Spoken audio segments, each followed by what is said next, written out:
Oh, it's good.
Well, hi everybody.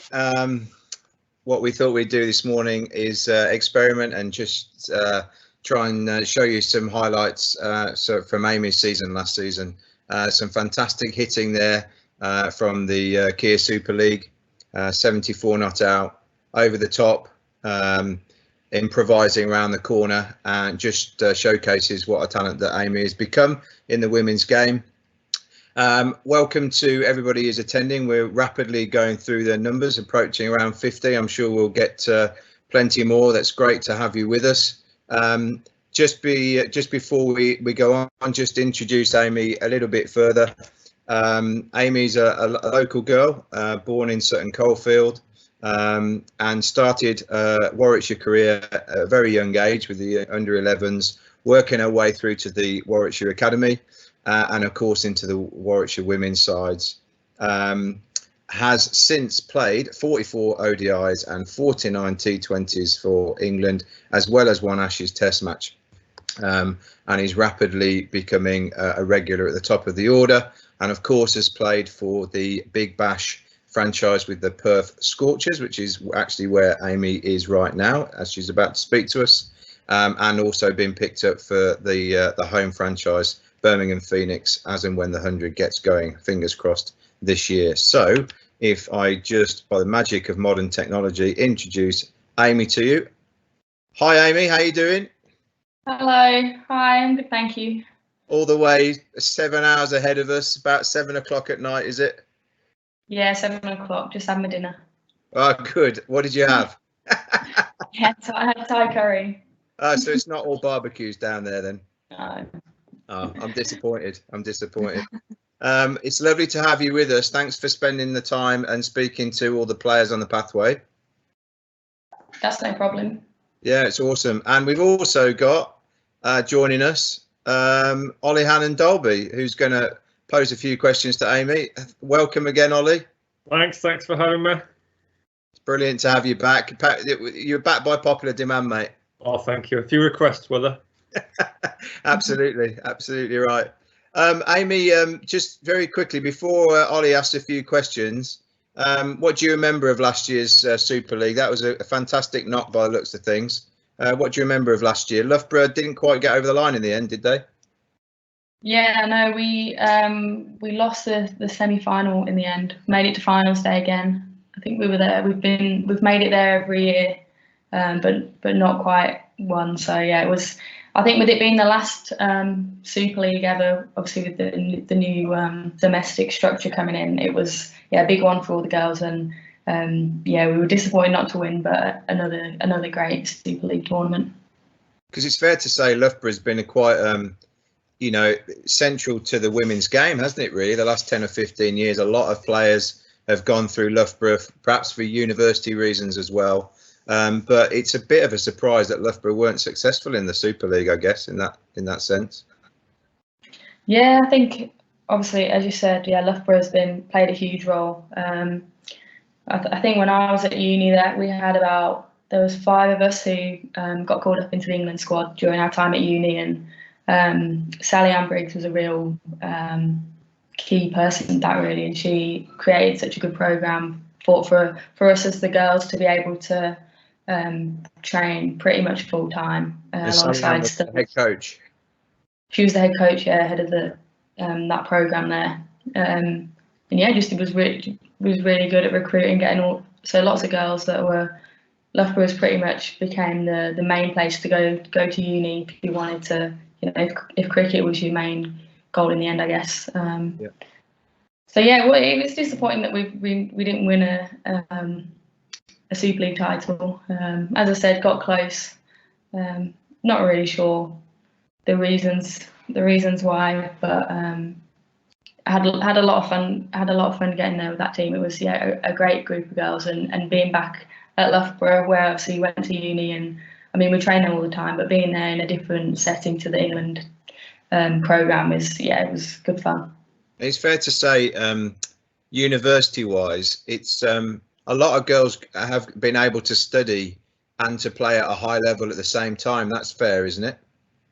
Yeah, definitely. It's the best. It's the best place to be, and from my experience, I imagine they probably got a little bit more professional since back then, but we had a really good balance of training hard and enjoying ourselves, and obviously all this was before the first batch of professional contracts with England, but it is, as you said, you train as hard as I do now for England. It's a real big programme, and takes a lot of commitment to do alongside your studying, and a lot.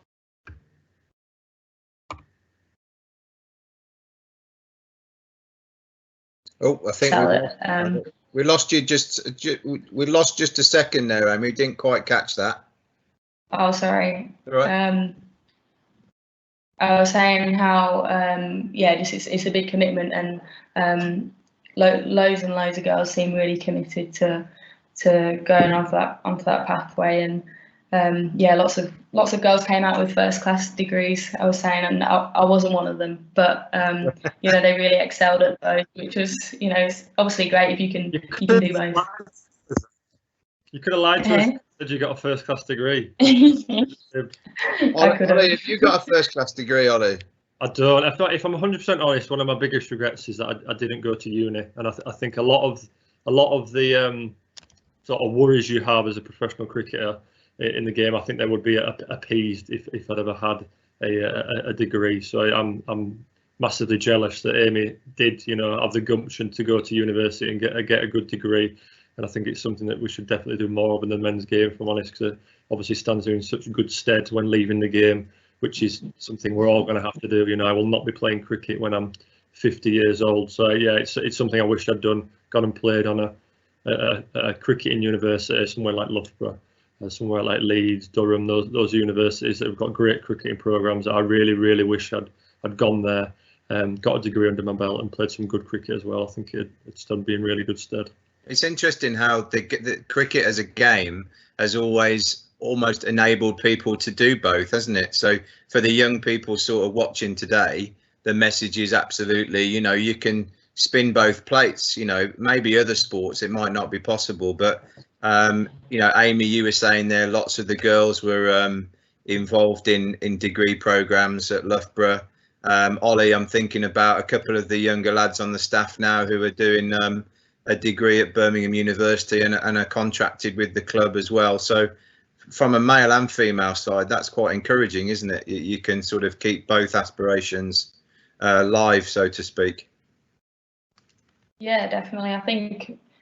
I reckon, well, yeah, it's invaluable. Obviously, you never know how long cricket's going to last you, and to have a backup plan of whether that's uni or something completely different, but as long as I guess you've got options in mind, which I feel like a lot of us don't, and it's sort of you learn a bit too late. But so yeah, being as prepared as possible at a younger age is definitely help. Right. Well, I'm going to pass over to Ollie because I know that Ollie's got a few questions for you, Amy, and we've had quite a few questions coming in advance as well. So you're going to be inundated in this session, I think. But Ollie, what you got for us? Yeah, hello, Amy. Thanks for having me again, Greethers. I can see the messages coming in. I can see that we've got some questions already, which I will get onto, but I'm going to ask Amy a few questions first. Obviously, Amy, you started at Warmley. And we had Warwickshire last week, who was also a Warmley young cricketer. So I think we probably need to change the name of this Greethers to Warmley ex-cricketers interviews. Talk us through you sort of going through the ranks, say at Warmley, then at Warwickshire, and then sort of getting onto the England stuff. So I think the starting out is a bit different to other people, not majorly, but in the sense that Dad didn't play. I didn't really have anyone in the family that played cricket, which is generally the usual story. They all loved it and watched it a lot. Mum watched it loads when she was younger.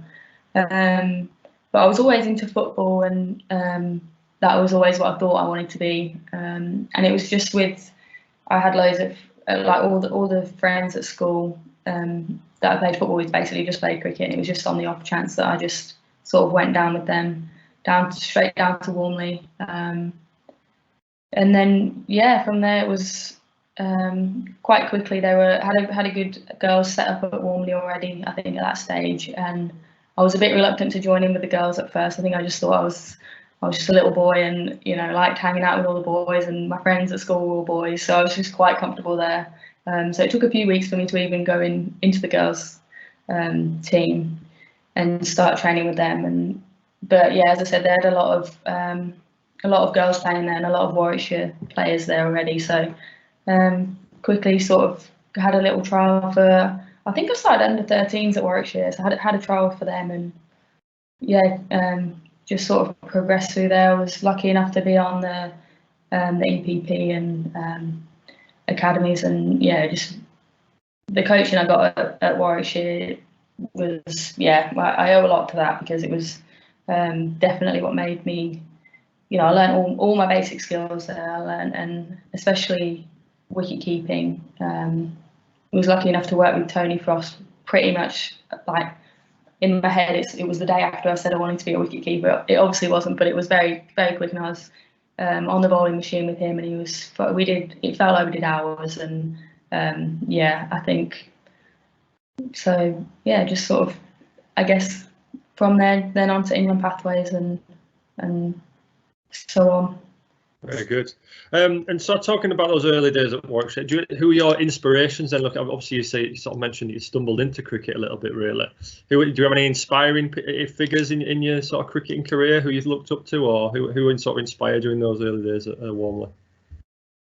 There are lots of coaches, and really I wasn't watching cricket as a child. Watch loads of it now, can't get enough of it now, but as a child I wasn't really interested in sitting down and watching, so I didn't really know any players, like England players back in the day. But coaches had a real big influence. John Smart from Warmley, who was a huge influence for me, and definitely encouraged me to go and take it a bit further, go to Warwickshire, and then at Warwickshire, so many coaches, I could name them all, but and Kelly Evenson was a huge inspiration to me, really, in that she was the only female coach there. She was the only female coach I knew at the time or had heard of, and I just ended up just doing most of my sessions with her. So she taught me how to bat really in the early days. So I'd say my inspirations came more from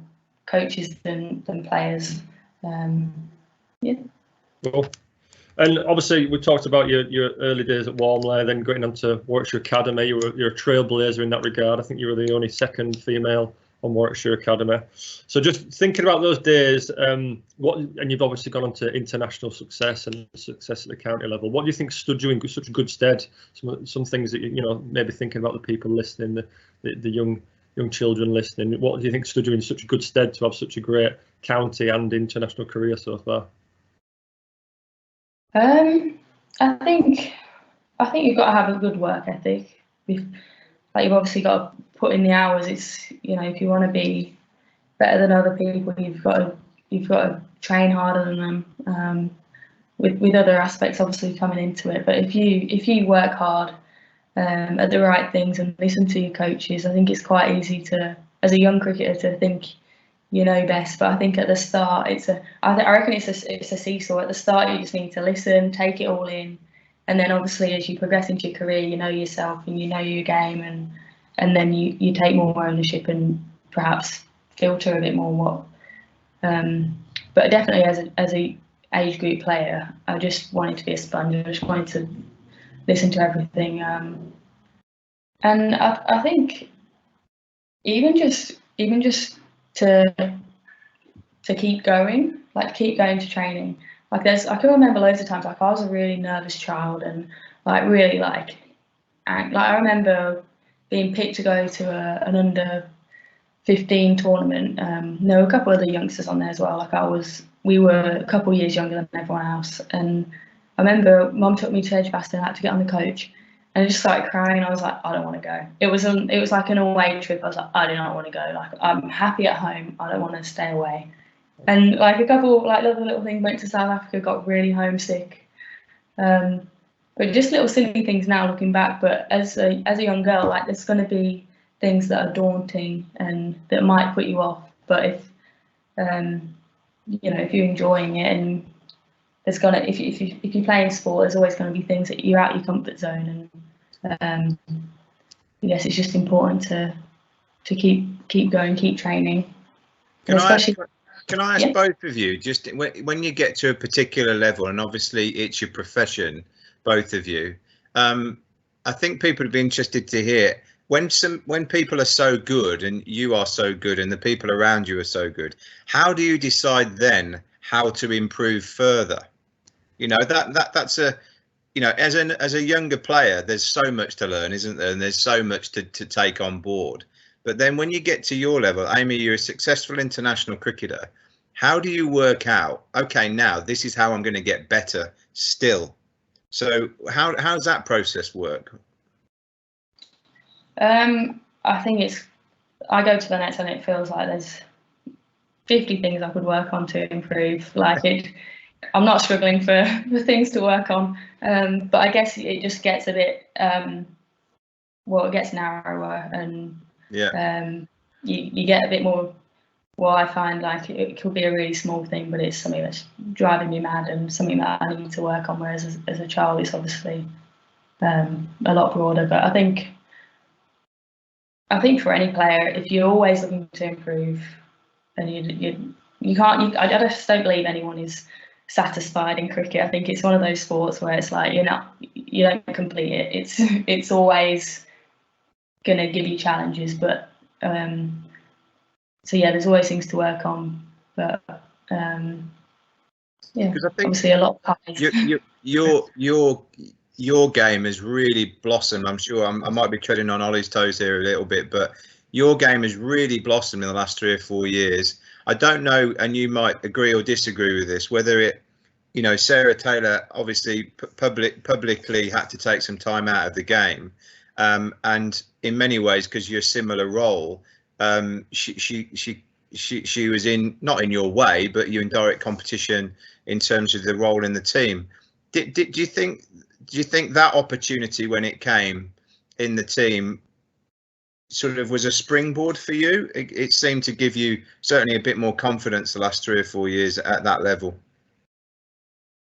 Yeah, I think it's definitely a factor. I think obviously there's so many positives to being number 2 to Sarah, and I think the way how good she has definitely pushed me to. I've always wanted to be better than her. There's always been that competition, and so I reckon it was quite frustrating being in and out of the team purely as a batter, knowing that I had another skill that I could have been in the team. So obviously that's quite frustrating, not being able to do that skill, but at the same time she's incredible, and so I think having a bit more having a bit more responsibility within the team, and especially going in, because obviously it was, you know, with the circumstances it was, like sometimes it was like one game a series I would keep in, and then other times if she missed an away tour, I know I got a whole tour, or a whole World Cup or something like that, and I think that gave me a glimpse of what I knew that I wanted to do. I wanted to be a wicketkeeper. I want to open the batting or top order batter or wherever, and I think having that responsibility gave me some, definitely gave me some confidence with it. Absolutely. Ollie, sorry to tread on your toes, mate. No, it's fine. It was perfectly timed. I mean, my next question was, you know, talk us through, you know, having to bide your time. Really, it was brilliant to see you were opening the batting pretty much all of the recent last World Cup just gone. So again, just talking about the time you were sort of behind Sarah Taylor for a little time. How did you keep going in those times? I know myself, I've been left on the sidelines from time to time. Being 12th man is a hard place to be. So how do you keep going and keep motivated during those periods? I think it's hard sometimes. Sometimes it's I guess it just all you sort of motivation kind of like you like it's tricky. I think a big thing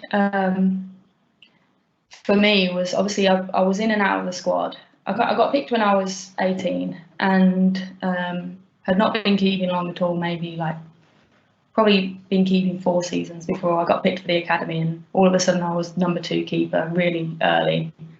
And so because it came as a big shock and felt really early, it kind of I kind of was just happy to be there, and I think that went on too long. Okay. I'd gone from like a couple of years before when I was on the pathway. I've been going to watch the girls' games and really looking up to all of them. Like I've got a picture, and I look like I've always looked younger than I am. Maybe not now that I'm 26, but when I was 16, I looked about 12, and I had this picture, and with all the girls, and most of them were still playing, and it was just I remember looking at it thinking, this is mad. Like how am I in this team? So touring with them, toured for a year before I made my debut, and then when I made my debut, didn't play again for nearly another year, I think. So it was kind of I got used to it. I got used to running the drinks and enjoying the lifestyle of touring, minimal pressure on me because I wasn't playing, and I knew I was getting selected for every overseas tour pretty much because I was the number 2 keeper. But when it came to home tours, they didn't need to bring me on tour because they could just call me in if something happened. So I was definitely cruising through that and that period of time really, and then I got some opportunity opening the batting and got a few starts but nothing special, and ended up moving down or getting dropped out of the team again. And then it wasn't until missing out on the 2017 World Cup selection that was a real big I've never been an overly confident person, but for some reason I just thought I was going to be in that squad. I just had a feeling. I was like, oh yeah, like I feel ready. And so to not be picked after that, where I've pretty much never felt that way before, was really a really hard to take. But it did open my eyes to the fact that I was just sort of cruising, if you like, and I was lacking a bit of just something to just make it happen. Like I think I've been told from a young age that I had ability, and she'll play for England, like from really early on. And I think I just thought it would happen, and I was just waiting for it to happen almost. Like I know I've got I should, so I will, as opposed to actually making sure I do, sort of thing. And so then, yeah, I feel like I'm waffling on now, but I then went out and played in Australia and just had a bit of freedom away from the whole thing. Whilst in the winter they went and played in the Ashes, missed out on that tour, so just got to go and completely new environment, and just learn how to score runs. Really, I've never been overly consistent. I think I definitely lacked that.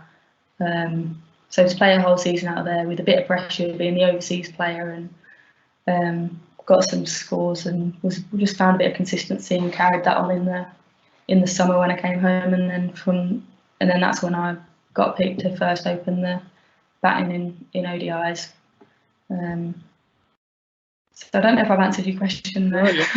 You're very honest there. I think it's probably a pattern you see throughout your career, and certainly I have, where you get knocked back and you have to take 2 steps forwards, on the back of that. So no, I think you're very honest there. And to be fair, you've half answered this question, but we do have a question here from Dave Burnell, who's on the academy, who's asking, would Amy be able to talk about her time in Australia, please, and the benefits she's seen from going to play out there? So you've sort of just touched on that. So can you talk us through? You've obviously been out in Australia now, the benefits you've seen from playing up there.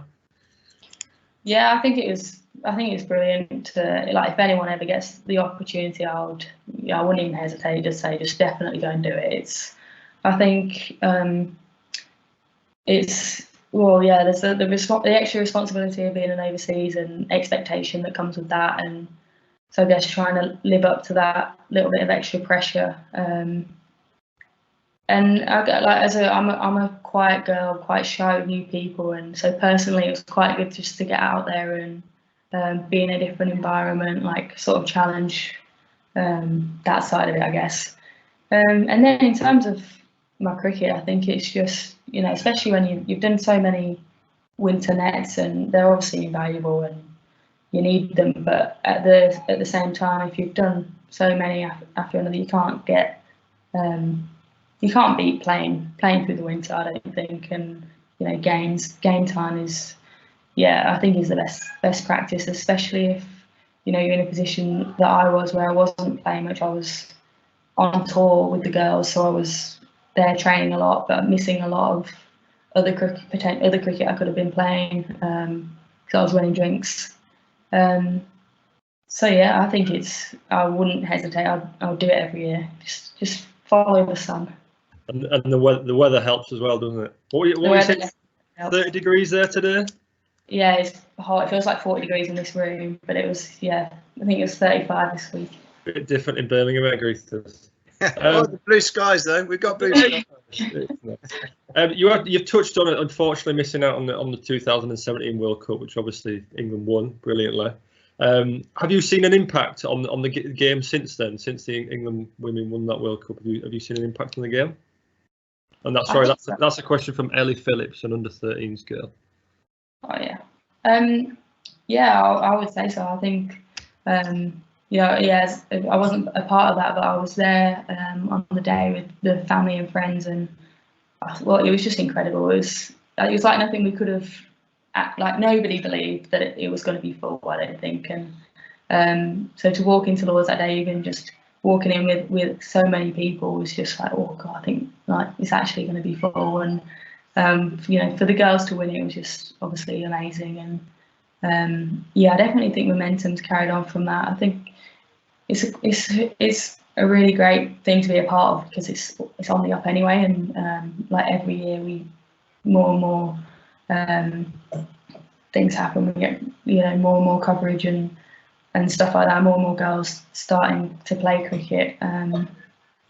So yeah, it definitely helps. I think I was at the World Cup final this year, again just in the stands, but that was incredible as well.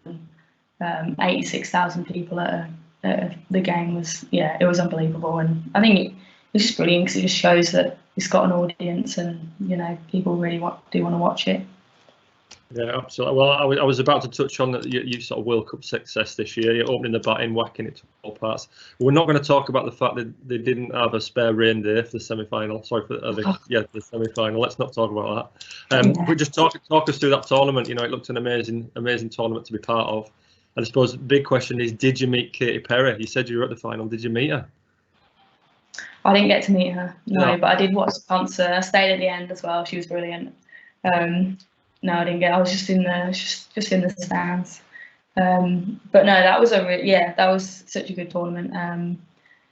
As a whole, like obviously we saw the standard increase massively, and teams were beating teams of never been in them before. So the competition was great, and that's obviously brilliant to see. Yeah, obviously disappointing for us, but yeah, I guess. Amy, got to ask you, if Ollie won't, then I will, because I was absolutely fuming that day, and I don't know whether I've got any grounds to be fuming, but you know, it was funny how the Australian game, 20 minutes after yours was abandoned, or it felt that way. The Australian game just happened to take place, albeit for 7 overs delay. But I mean, it's first of all no rain day, but then suddenly the ground is fit. You know, an hour later, what was going on there? Honestly, it was ridiculous. It was non-stop, pretty much. Like, we finished our game against the West Indies, the last game. We were obviously still in Sydney, and pretty much the next day and the next 3 days just rained, heavy rain all day. I have absolutely no idea how. I couldn't believe, because we were all in the changing room. We weren't watching their game. We were just like, no, theirs will be off too, because it was ridiculous. And somebody said they were on. I was like, no chance. How is that? But it just cleared up for them. Yeah, that stinks. Absolutely stinks. I was going to ask you what you talked about. It's an exciting time in the women's game. There's new things happening every year. You mentioned there is actually a new regional setup within the women's game, isn't there? And there's obviously the new 100-ball competition. It seems a little bit complicated to me, so maybe you can explain it a little bit better. Can you sort of talk us through what that new regional setup is, please?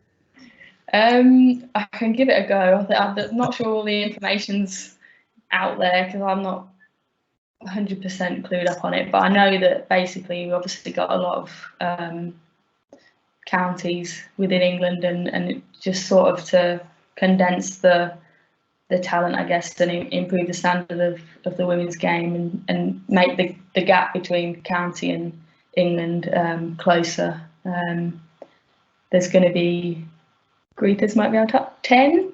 8. Hubs? Well, 8 hubs. 8. 8 hubs across the country. Yeah. So I'm really excited for that all to kick in whenever that may be, because it will be a real good challenge, and you know, for us to keep up with the likes of Australia. They've obviously got 8 states. Yeah, I think there's 6, isn't there? 6 states for the interstate competition.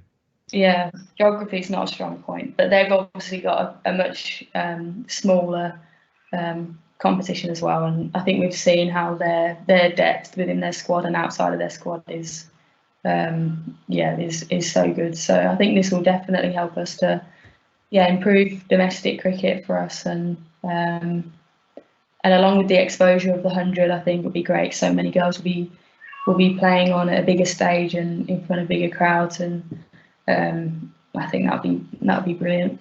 So it's important, Amy, just to reiterate to the girls watching who play county age group cricket. County age group cricket isn't going to change up to under 17s, but the regional structure replaces county women's cricket. So an aspiring county age group girl will still play for Warwickshire up to under 17s. And then maybe a goal might be to get onto the West Midlands Academy, because it will be West Midlands based. And then from there into the main women's West Midlands squad, which one hopes quite quickly, because I know there's going to be a lot more semi-professional and professional women's players as a consequence. It's I think in time that West Midlands women's squad will pretty much be fully professional, given 3 or 4 years. Yeah, exactly. And that's brilliant, because I think, you know, at the moment we lose people from sort of end of uni graduating to like, if you've not broken into the England pathway by the time you graduate from uni, then that's when we lose a lot of girls. So for them to be able to, you know, earn some money doing it and working their way up that way is, that'll be great for our depth within the country. Yeah. Ollie, can I just there's just one question that's come up straight away. The Q&A's very much live and kicking on screen, but it was a question that I was going to speak to or mention to Amy. We've currently got 4 girls on our academy, Amy. I think some of which you probably know. So Isabel Wong, we saw in the clip actually that we showed, taking a wicket. Illy Home, Ria Fackrell and Grace Ballinger, they all play for our senior women's teams. And I think you've probably played with them all, haven't you, at some point? But their question was, how much men's cricket or boys' men's cricket have you played throughout your career? And do you think it improves your skills? I haven't played. I grew up playing a lot of boys' cricket. So when I was at school, I'd play the women's stuff on the weekend and like loads of boys stuff through the week, for like T20 games and stuff. And in terms of men's cricket, I've only played I might have played a season when I was still at school for Hornley Fourths or something. Has that been due to time or choice? I think at the time it was timings, because I was at uni. When I got to uni, we trained most days, and then I would play on Sunday. So Saturday was like my day. But I played it, and then also not being able to commit every week. I know a lot of our England girls do still play club cricket for the guys, but it will be, I don't know, they might play 4 games a season. But I definitely think it's valuable. I think if you can play as much cricket as you want to, and like as long as you're enjoying it, then go for it. And obviously, men's cricket has a different challenge for us. It's obviously a bit different. There's a bit more pace on it. And we do play a lot, actually. Now I'm thinking about it. For England, we have a lot of warm-up games against county age group boys, and so a lot of the time our prep before we play a home series will be against county age group boys, and that is brilliant as well. Because like I said, they're good. It's always a really good competition. The one thing that in my experience, Amy, of the last few years, we find that the girls' club season can be quite patchy. They kind of play all of a sudden, and then there might be long periods of time where there isn't a game, and so I think as well as sort of getting as much out of it from a skill perspective, it's that boys cricket for a young girl growing up, developing. Boys cricket could give them more regularity to opportunity, as you say, playing more. Yeah, definitely. I think especially if you need more games, then absolutely. And if you just love it and you want to play Saturday and Sunday, then go for it. I think it's only going to be a benefit. It definitely won't hinder anything. I think cricket's cricket, and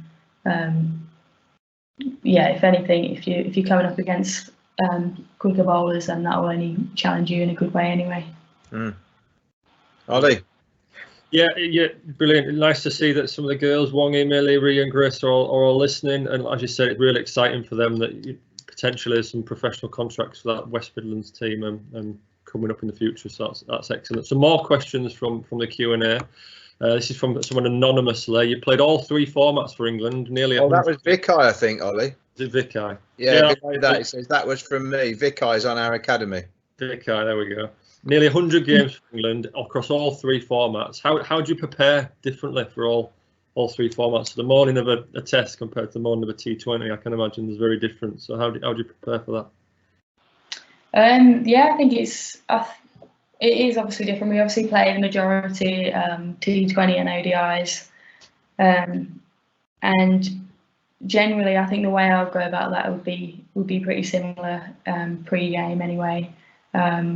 I think in terms of my batting, I like to keep it quite simple and just keep literally like there's 3 things I would concentrate on when I'm batting, and it's just to time it, not try and overhit it. So whatever format, that's still the same.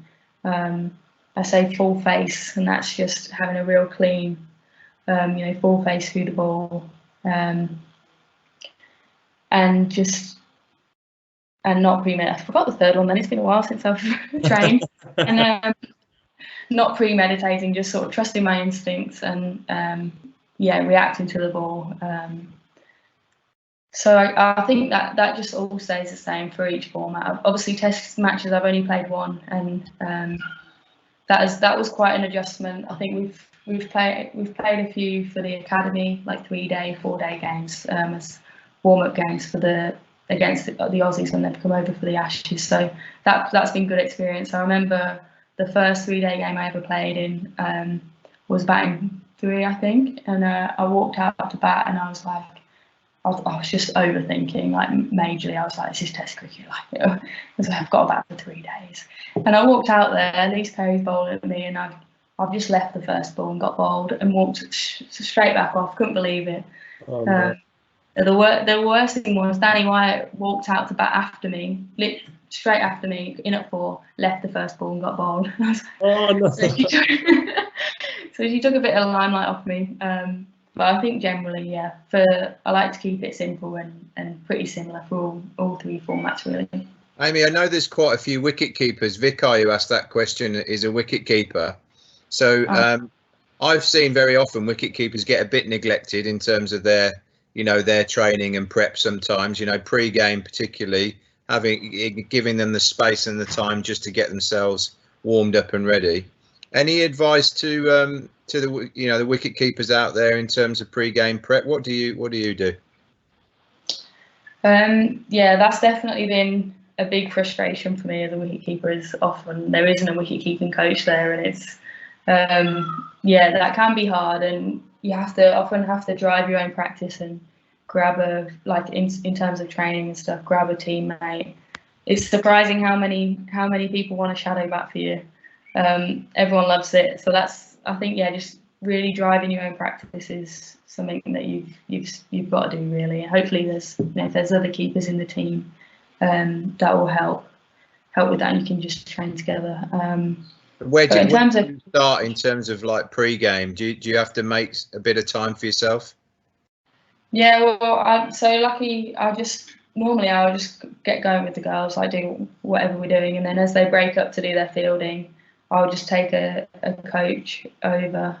But I'm thinking if there's age groups and there's not a spare coach, it could be trickier. So I think in that instance, if you've got 2 coaches and you can't get one at that time, then you just got to do it before you go out. So maybe even before you go for your run around, just make sure you've got your stuff first. I think that's something that can be frustrating, but it is, you want to be prepared, and if you can grab a coach before team time, get it all done then, and then you can always keep to the bowlers or take some throws in team time. Yeah, great advice there. Ollie, there's quite a few coming through now on the Q&As by the looks. Yeah, I've got one more here on the. You talked about uni work and not having much time, but we've got here from Safe saying, how do you juggle cricket and schoolwork, and then what do you do to chill out, or what did you do to chill out when you've got all that sort of stuff going on? I think even now, just finding the balance in whatever you're doing. If you've got school, if you've got uni, I think just being prepared. Feels like a long time since it wasn't that long ago, but it does feel like a long time I actually had any sort of organised study. But I think in terms of that sort of stuff, just timetables and being really using your time wisely. It's something that I definitely didn't do, and if I could go back, I would be a lot more organised in terms of doing that. Cricket always came first for me, and if study was a very far behind second, but it is really important. And if I had my time again, I'll be way more switched on with that. And I think just planning is important. When when your games are, when exams are, or whatever, and really fitting it in.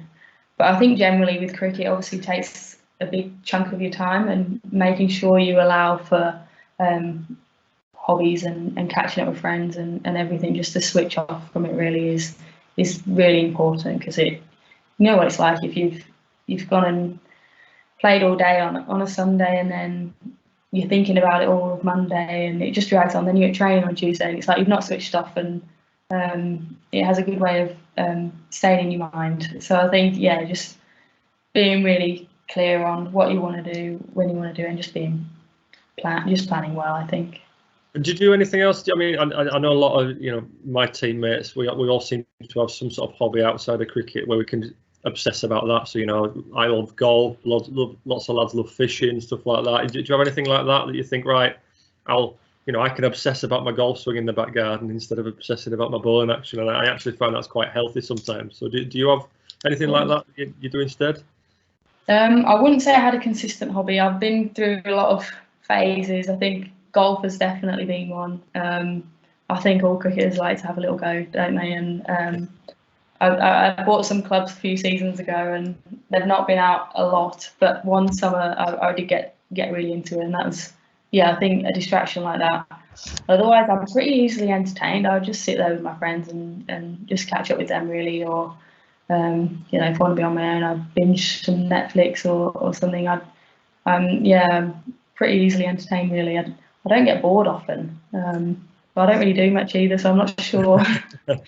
What's your go-to Netflix at the moment, Ames?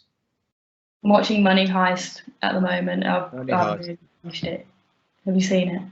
No, I haven't, but I will check it out. It's really good. I'm on a program called Ozark, so there you go. That's mine. Oh, yeah, heard of that one. Yeah. Not suitable for our younger viewers, though. Not suitable. I'm not sure if Money Heist is either. We got another question here from Imogen Ward saying, what do you eat before a match to keep you going all day? I think it's, Imogen Ward, under 11s. Oh. I think, I like all food, and I'd rather be too full than worry about feeling hungry. I know a lot of the girls sometimes struggle to eat on match days, or like at tea they get a bit nervous or something, and they don't want to be full. But I'll just wolf it down, and that would be my advice. Just make sure you got lots of energy. It's a long day in the field, so if you have I don't know, anything really, just some pasta and chicken, veggies, something like that. I think just obviously something you want to be able to concentrate for a long time, and you don't want to be distracted getting hungry. So just make sure you're fueled up nicely. Yeah, that's a good point, especially think about the cricket. These guys are going to play 50 over cricket. If you take that time from breakfast, and let's say you've got a long travel to the game, if you've eaten at 8 in the morning, you're not going to eat till lunch, which might be at 2 o'clock. That's a hell of a long time. So try to get a massive breakfast in, and then maybe like a snack just before the game starts is no bad thing, is it? Yeah, no, definitely. Yeah, that's a great point. It's obviously important to bring your own snacks to a lot of the games as well, I think. Otherwise, cricket, although you do stop to eat, it's not normal eating times, is it? And you can go a long time without eating, so definitely be prepared with snacks. Healthy snacks, not Mawams, obviously. Yeah, no Mawams, no crisps. Yeah, I've never eaten wine gums in a cricket change room, definitely, never. Oh, no. Another question from the academy girls is how are you keeping your fitness up at the moment? Obviously, we're in official lockdown here. I'm not sure you are quite the same in Oz yet, but how are you keeping your fitness up with no cricket being played?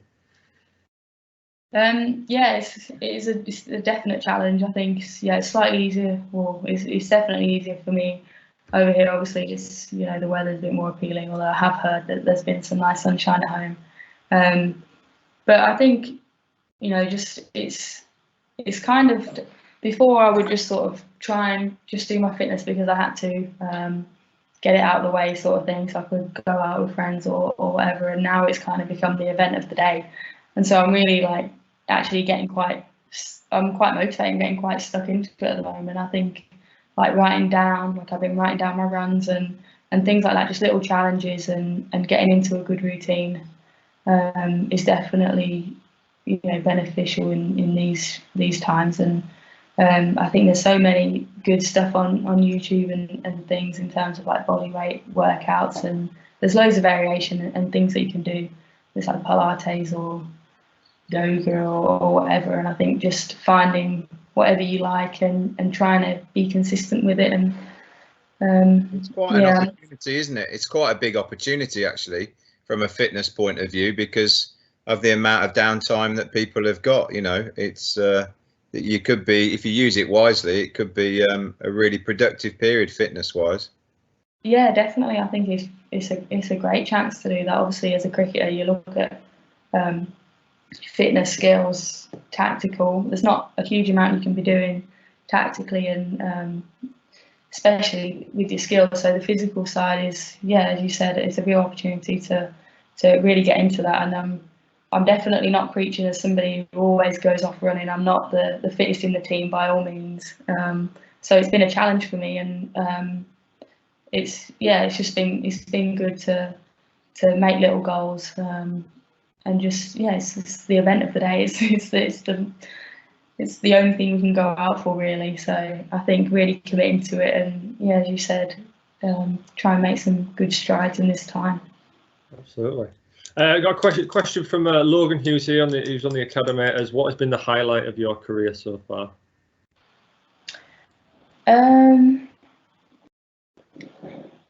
I think the thing the time that stands out the most would be, which is obviously I've not been part of a winning World Cup, so this was a World Cup again where we lost the final. So in that respect, it wasn't amazing. But in terms of my place within the team, for the T20 World Cup in the West Indies, that tour was incredible. It was such a good tour. It was great fun. We're obviously in an amazing place in the world, in these amazing hotels, and we would go, and the grounds were packed and noisy crowds and just really great atmosphere. And then for probably the first time, that was when I was the first time I had a tournament, a World Cup where I was keeping and I was batting 3, and just had a real big role within the side. And I think that it was just brilliant. It was great, and I got off to a decent start and had a bit of success, and found myself I was, they did a feature on me, and I was like, what is this? But just getting a lot more. I wouldn't say I like the attention, but just really feeling like a key player was a really great feeling for me. And as I said, along with the success we had Sarah was away, Catherine was injured. We had some, Laura Marsh left out of the side. We had such a young team, and there were 3 girls making their England debuts in the first World Cup game, and they played every game throughout the tournament. And we exceeded expectations, and I also remember it so well because it was such good fun, and it was a real good environment, and everyone was just loving it, really. And so I'd say that's the best time so far. Yeah, the West Indies is a lovely place to go, isn't it? Yeah. Amazing place. On the back of that, I'm going to ask them, who is the best player you've ever played against, and why? Or with or against, I suppose. Best player you've ever played with or against, and why? Ooh. Gosh, there's been a lot. I think start with our own girls. I think this is going to be 2, so it's slightly cheating. But Anya and Catherine, I think when we've seen them at their best, opening the bowling in any format, I think they're just the best bowlers we've ever seen, and especially when obviously Catherine's swinging it away and Anya back in, they're just such a big threat, and they pretty much always get us off to a good start. And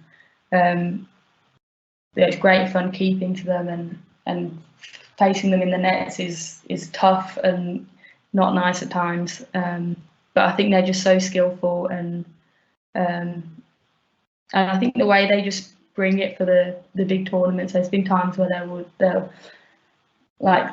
have said that they don't feel quite right, or they've not been performing necessarily, and then come to the world stage in a World Cup and they're just on.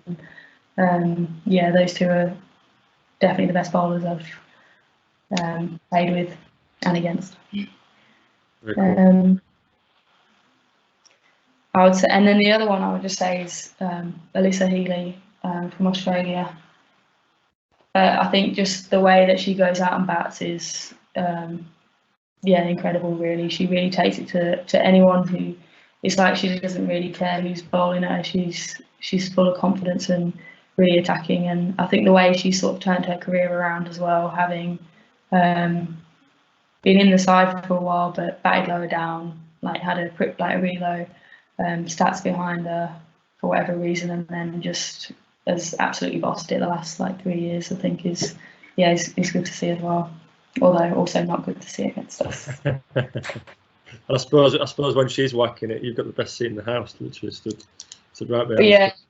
Yeah, I have seen some good innings from behind there. But yeah, it's not good for us at the time. Yeah. Do we have time for another couple of questions, Greeters? Yeah, we've got 5 minutes left, guys. Okay, sweet. We've just got a question just in here again from Vicky. How do you adjust when the standard of cricket around you keeps on increasing? So when you play a better standard, how do you adjust? That's a good question.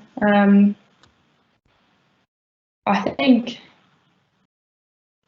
it's a tricky one. I think you kind of just do, or you don't, and you fail, and then you learn, and you come back and learn from that. I think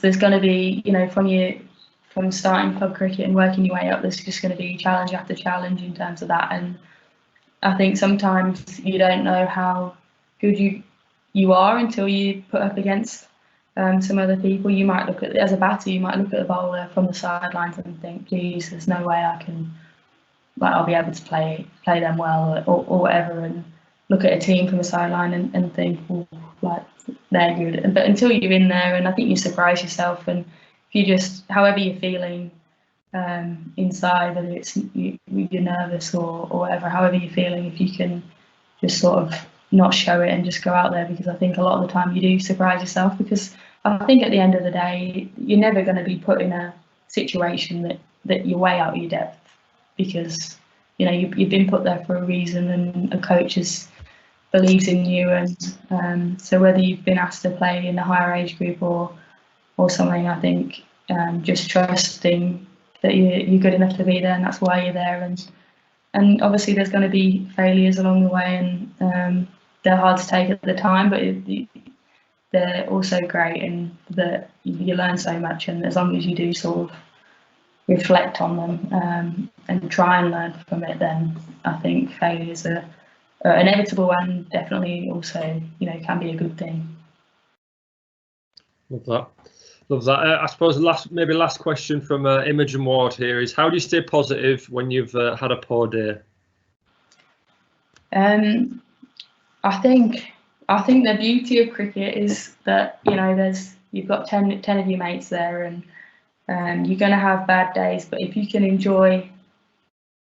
there's always something good to celebrate, I would have thought, and unless it's been an absolute shocker.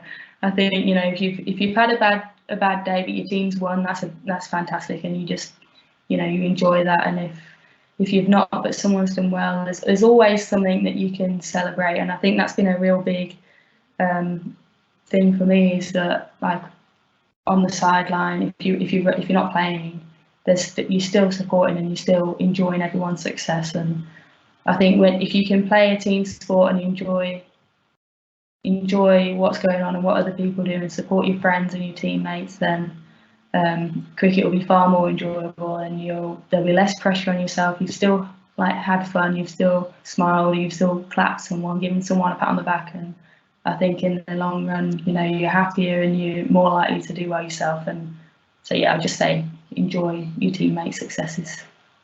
And just in terms of a bit of advice, Amy, just to wrap things up, I know there's a lot of our county age group girls watching at all levels, 11s, 13s, 15s, 17s.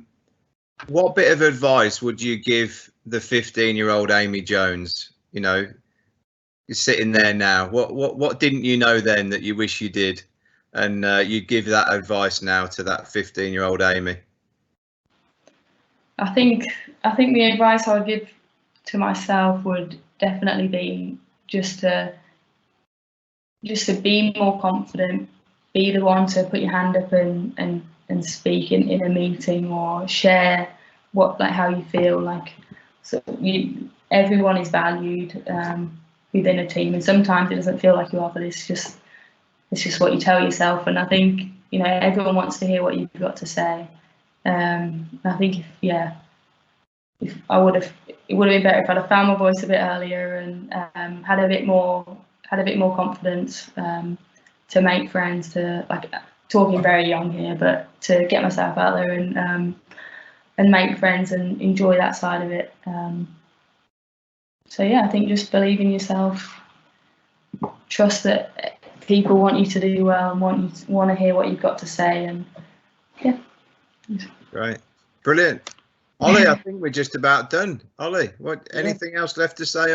No, just thank you, Amy. Episode 2 done and dusted. Thank you very much for your answers. You're very honest there. Like Rita says, there's plenty of boys and girls watching who look up to you, so it's great that you were so honest and gave such great answers. So thank you. Thank you. It was good fun. Thanks for having me. Pleasure, Amy. I hope the rest of your time in Perth is enjoyable, and let's hope you're back in the UK taking part in Warwickshire and Birmingham Phoenix cricket very soon. Yes, yeah, hopefully. Okay, that's us done, everybody. So thanks again to Amy and to Ollie, and we'll have another webcast quite soon. So take care, everybody. All the best. See you guys. See ya. Bye.